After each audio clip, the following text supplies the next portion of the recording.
All right, guys, so we're back here with the next part to the 87 Osborn Pro General Build. So today's really exciting because we just got back the frame, forks, and seat post from the, was it chromed or what was it? Well, you call it the chromer, but he nickel plated it and polished it. And it was done at High Luster in San Jose. His name's Rich. And I've chromed a lot of Harley parts and bike parts, but I've never seen anything like this. Yeah, we've already taken a sneak peek, but wanted to rebox it so you guys could kind of see it coming out of the package. But yeah, we were both really stoked with how it came out. So that's what we're gonna be doing in today's video. We're gonna unbox this and then we're gonna kind of start putting the bike back together. So I think you said the cups, possibly the forks, and maybe start with the cups, see how that goes. Yeah. And then go from there. Cool. Because you never know. Yeah. All right, so that's what we're gonna be doing in today's video. Before we get started, as always, wanted to let you guys know or remind you guys to like the video if you enjoy it, and then subscribe to our channel if you haven't already. I thought we were going with like it if you like it. That's what I said. I thought you said you were reminding them. Reminding them that if you like the video, yeah, be sure to like it. But also one other thing, as you guys can see, we've got our Mike Buff gear on. He sent this to us. He hooked us up with these shirts and sweatshirts. So big thank you to Mike for doing that. And we obviously are really digging the designs. We got the bunny hop here with Buff and my dad. Look how high my seat post was. Yeah. It's not for wheelies. No, we used to run it high for the handlebars to hit there for side glides, but I could do that, and I did it like twice getting over the seat, but all the other times I hung on the seat, it was horrible, and he loved doing it, so I was like, take it, man, because he could do it every time. Yeah. He could take it, but that's high, and that's a long time ago, too. Yeah, and my understanding is this was a piece of art that was done on the wall of the Bicycle Source. Right. Which was a bike shop down in Los Angeles or Lomita somewhere. Lomita. And then Kate. Yeah, and then Buff's daughter Caitlin did her own rendering or drawing of this, and that is what we have here today. And then we also got the BMX Action Trick Team hoodie that RL is wearing with Buff and RL as well. I've been sleeping in this thing for the last 3 nights. It's been really cold. It's really comfortable. Yeah, it's good material. Same with the shirt. It's really soft and a good fit. This is double X, right? Yeah, same with this. This is double X. That's double X. Yep. And I think the logo looks really good. This was our first tour. I believe so. I think this is a t-shirt from our first tour. So Buff redid that.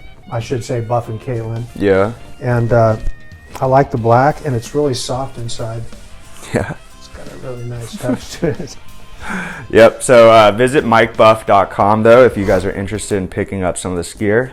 That's where he's selling it. All right, you ready to get started with the video then? Yeah. Cool. All right, let's do it. And now I'm gonna stay, I don't care if it rains. One-way ticket out of this place, watch it all pass by. I got that ticket and don't care what, I make it on this train and ride. Come on. All right, guys, so we're going to get ready to unbox the bike, but first, RL has a little story to share with you all. So, the picture that Dylan took of me with my hair all screwed up, what happened was I have these clippers, you know, that I just shaved the side of my head and the back, and I did one stroke really deep, and then they wouldn't work anymore. It was just like pulling my hair out. So I had to fake it. My wife had to clip it with scissors, so I haven't got a new set of clippers yet.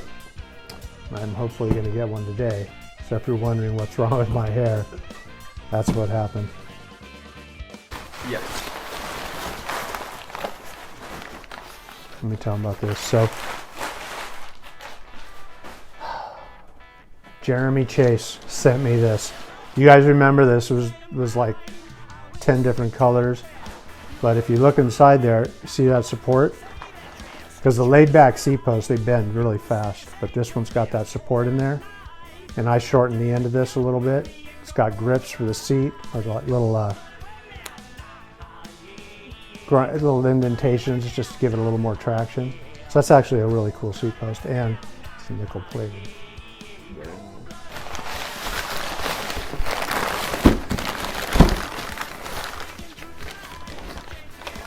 There's the forks. for the Osborn Pro. Left the holes in there. A couple people might have taken themselves out if I took those holes out. So.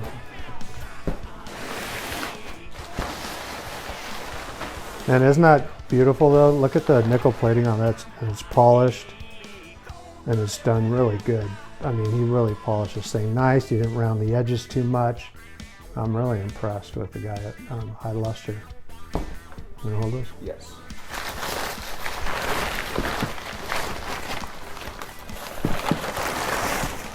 Sorry. It's a dangerous sport we're doing here. Here, I'll take the box. So here's the frame. Hard to believe that's a 1987. I think it's an 87 Osborn Pro. Just to give you. Can you slide the vise a little bit?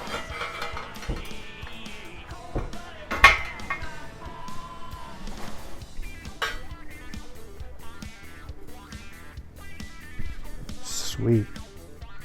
I have no idea what color I'm gonna do.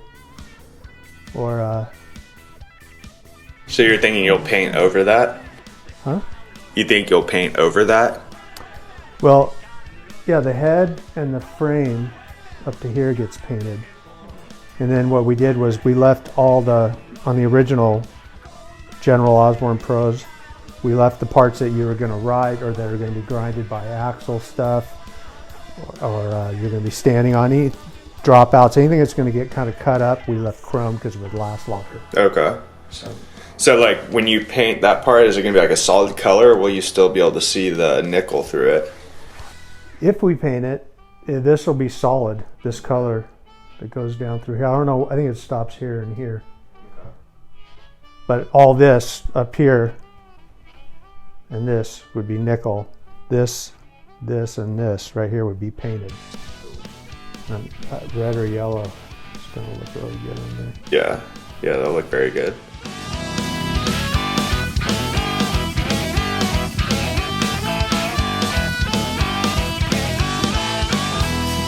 I know there ain't no woman gonna treat me like you do. I know there ain't no woman gonna ever treat me true. I know there ain't no woman gonna treat me like you do now. I know there ain't no woman gonna ever treat me true.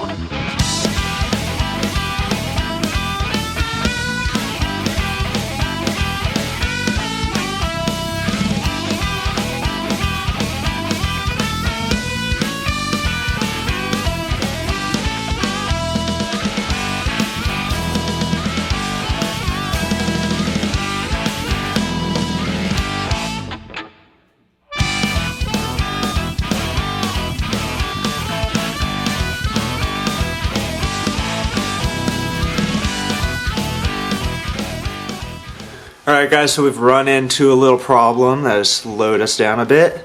We were able to get the cups into the area for the cranks. Bottom bracket. But then we ran into a problem once we started working on the headset. So, I'm sure you guys know what that is. It goes like this. Ooh. That's the part I drilled out. So your cable will come up right here for the rotor, ACS rotor. And we were trying to center the cup in there and it bent the bottom piece, so I figured I'd drill it out. I was going to tap it, put one of those in there, cut it off at the top. It'd be actually better and you'd have a little bit of adjustment. But I found out this is hardened steel. So you need like a carbide tip drill or a high-speed drill set or a better drill that will cut through hardened metal. And then you're going to need taps that will tap it to cut the threads that'll go through hardened steel. So after going through that whole exercise, figuring out what size tap, I'm just going to get another cup and start over. So that's where we're at. Yeah, those things were a bitch to get in there too. You know, it sucks, man, because I had everything worked out. Everything was fitted. It was right. I made sure, filed all the holes, grounded all the burrs, everything, right? And then it didn't go in straight. But I learned something. These lessons come at an extreme cost. I learned that the cups are hardened, right? Small thing, but it is a lesson. It's something more that I know now. And usually that's how I learn, is you go through this big process, buy a million tools, and you still can't do it. And then you finally figure out, well, what kind of metal am I drilling, or whatever. Or what's the inner diameter and what's the outer diameter. You know, there's a million things. But so as much as this sucks, this makes me know more what's going on. This whole bike has really got me up to speed about old stuff, new stuff, and it's been an education. So I may be a little bummed now, but I learned something, and so I guess that's good. So this is a rotor cup. It's got the little hole right here for the cable. This thing goes like this. And the cable would come like this. Obviously the cup would be like this, but it fits perfectly on the General, right in between the top tubes. So I'm running the cable into the frame from right here. So we got this thing into the frame, and it was just off by a cat hair. It wasn't centered in the top tubes. And so Dylan and I spent yesterday the whole day trying to get this thing straight. And we had it close, but wasn't close enough. And this little guy took a little beating during the thing. And you know, these rotor cups, they've always looked kind of cheap, the way this little thing just hangs out there. I don't know, it's always loose. It's kind of like a rivet. They just flatten the top out so it stays in there, you know. I don't know, it wasn't the most impressive thing I've ever seen in my life. So I had the bright idea of, well, I'm gonna make it better. That's such a dangerous thought on anything that you're making. If you think you can make it better, what you're gonna find out is why it was made that way, which is exactly what happened. So I drilled it out. This thing was easy to drill out. It's like copper or something. Popped it out, and I was gonna bore this and tap it. Put some threads in there and then run this thing straight up in there. Well, this is very hard. It's hardened steel, and I mean it's hardened steel. So my drill bits that I had wouldn't do it, so I went out and bought stronger drill bits that got a finish on it, or they're made out of maybe a high-speed metal or heat-treated metal, so they last longer. And you couldn't even see dust with pressure from these drill bits on there. And when you oil it, it wouldn't do anything, you know, because you got to oil it sometimes. So I bored it out a little bit at a time with one of these from both sides till I got it to the right size, which you got to find your tap, make sure it marries your bolt like that, and it's got to completely fit inside the threads. Use one of these to figure out what size it is, go find the drill, make sure they match and all that stuff. It's an interesting little project. So then I started thinking, I wonder if the tap is hardened metal, because it's going to have to be hardened metal to get through hardened metal, otherwise this thing will just snap. And but they didn't have it at Home Depot, being the only place open on Sunday, so I just rolled with my old taps, which seemed to be pretty good. So I bored it out and just kept going until I could get the tap to bite, because just drilling it to the proper size, the tap still wouldn't bite. It would just spin in there, wouldn't catch to start cutting the threads. And that is maybe a 1/16 of an inch. That's a really thin piece to be tapping. So I just bored it out a little bit with one of these, a different one that broke. I broke about 4 of them, but I finally got it to where the tap would bite. Got it tapped. If you can believe that, my tap actually worked. Got through there, made a clean tap, and now I got a bolt, you know, one of these cable bolts, you know, and when I thread it up in there, this little part right here hits the cup, and it just looks shitty because it's not supposed to hit there. So now this is a little tender place right here, because you don't want to screw up these threads. These top threads is what's going to be in here. See, this will be like that. So those top threads are extremely important. I'm going to clean all the oil out, clean all the paint off of here, and then I'm going to put red Loctite in there. And once this bottom butts up against the bottom of this cup, it'll be solid, it'll look better, the cable should feel right, and I'll be happy. Yeah, like one thread And it just looks shitty that it's ramming into that cup. You know, if it was flat and there should be a little bit of gap there. I don't know. I just have this little nightmare going that Eric's going to show this thing and there's going to be a judge walk over and, man, that bike looks really good. Wait a minute. Hold on. That bolt is hitting the inside of the cup and a big red flag goes on. Sirens go off. Take the bike out. It's no good. So I'm going to put it in here. I'm not going to... I know what you're thinking. You're going to screw up the threads. It's in there pretty light. Put on my racing goggles. Can you see this, Dylan? Yes. Here, I'll zoom in. So I got a file here. You want me to put those? Yeah, you're good. And I am just going to spin it on the file and hold the file right in the same place without hitting those threads.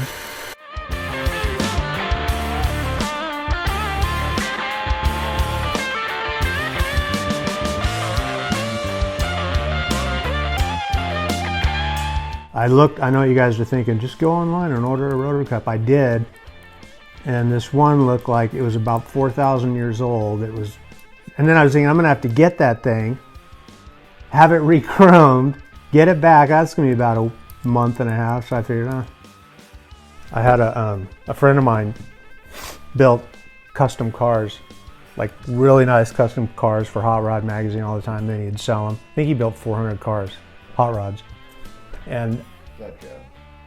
No. Are you still filming? Yeah. Okay. And I was building Harleys at the time, and I knew that you can't do it perfect. There's no way, especially dealing with Harleys, because nothing lines up. And so there's areas where you got to give, even though you're building the best car you possibly can. So I asked him, he pulled up in his car, man, it looked like it came out of a mold. It was beautiful. It was a Falcon. Anyways. He had it lowered and it was on airbag, whatever. But anyways, I said, all right, man. I said, tell me, where's the hidden treasure on here? Where's the stuff that you had to cheat on? And he closed his eyes and walked in a couple circles. All right, I'm going to tell you, but don't repeat this. He goes, there's 2x4s in that car where metal is supposed to be because there was no way to make it work. And this is one of the best car builders in California. And so you can't always do it absolutely perfect. Silver. Indeed that. Yeah, that's very cool. Yeah, there was one other thing too. Once this thing is all the way up in there and the cup is hanging underneath there, you got to make sure that it clears the top tubes because there's not a whole lot of room there. So this is really tight quarters that we're working in, but I think it's going to work. All right, so we're back here a few days later, and we put the bike together for the most part. Got the wheels and the handlebars on, and we realized the bike still needs to be painted. So, all that work, man. Headset's been out 3 times, and it was like Dylan goes, "Hey, are we still painting this?" And I was like, "Yeah."